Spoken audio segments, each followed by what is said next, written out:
Welcome to recipes in my way. இன்றைக்கி நம்ம அருமையான சுவையில் காளான் மசாலா கிரேவி தான் செய்ய போகிறோம். சப்பாத்திக்கு ரொம்பவே பிரமாதமான இந்த கிரேவியை ரெஸ்டாரண்ட் ஸ்டைலில் எப்படி செய்கிறது, இதுக்கு தேவையான பொருட்கள் என்ன பார்க்கலாம் வாங்க.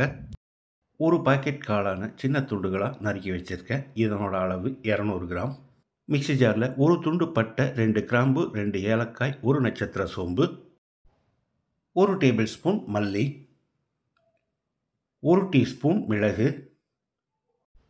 1 டீஸ்பூன் சீரகம், 1 டீஸ்பூன் சோம்பு, 4 வரமிளகாய், காரம் குறைவாக வேணும்னா 3 மிளகாய் போதும். இது எல்லாத்தையும் பவுடராக அரைச்சி எடுத்து வச்சுருக்கேன். இப்போ இதோட 4 பல் பூண்டு, 1 இன்ச் அளவுக்கு ஒரு துண்டு இஞ்சி, 1/4 கப் அளவுக்கு தண்ணி ஊற்றி பேஸ்ட்டாக அரைச்சி எடுத்துக்கலாம். 15 சின்ன வெங்காயத்தையும் பேஸ்ட்டாக அரைச்சிக்கலாம். சின்ன வெங்காயம் இல்லைன்னா மீடியம் சைஸில் 2 பெரிய வெங்காயத்தை அரைச்சிக்கோங்க. 2 தக்காளியையும் பேஸ்ட்டாக அரைச்சி எடுத்து வச்சுருக்கேன். பேனில் 2 டேபிள் ஸ்பூன் எண்ணெய் ஊற்றிக்கலாம். நம்ம அரைச்ச வெங்காய விழுதை இதில் போட்டு ஃப்ரை பண்ணிக்கலாம். அளவான தீயிலேயே 1 நிமிஷம் இதை நல்லா ஃப்ரை பண்ணணும்.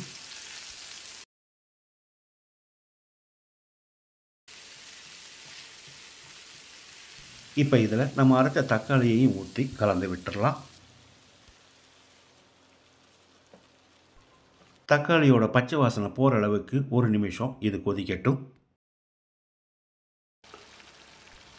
இப்போ இதில் நம்ம அரைச்ச மசாலாவையும் ஊற்றிக்கலாம்.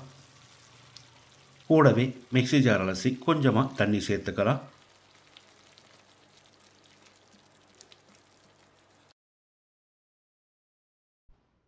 ஒரு நிமிஷம் இது கொதிக்கட்டும். மூடி வச்சிடலாம். மூடி வைக்கலைன்னா மேலே தெரிக்கும்.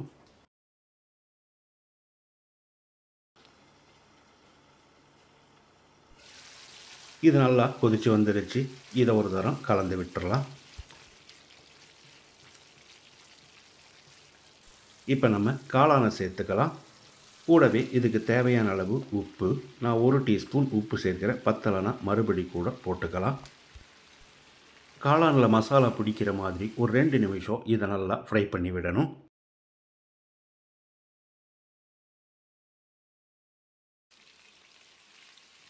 இப்போ இதில் ஒரு 1/2 கப் அளவுக்கு தண்ணி ஊற்றி கலந்து விட்டுடலாம்.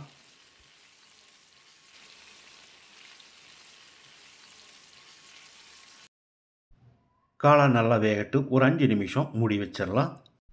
இடையில் ஒரு 2-3 தரம் கலந்து விடணும்.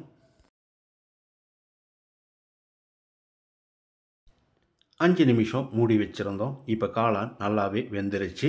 இதை ஒரு தரம் கலந்து விட்டுடலாம்.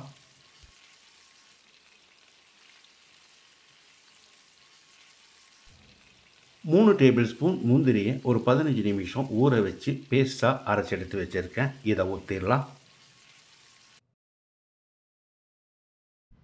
கூடவே கொஞ்சமாக தண்ணி சேர்த்து கலந்து விட்டுடலாம்.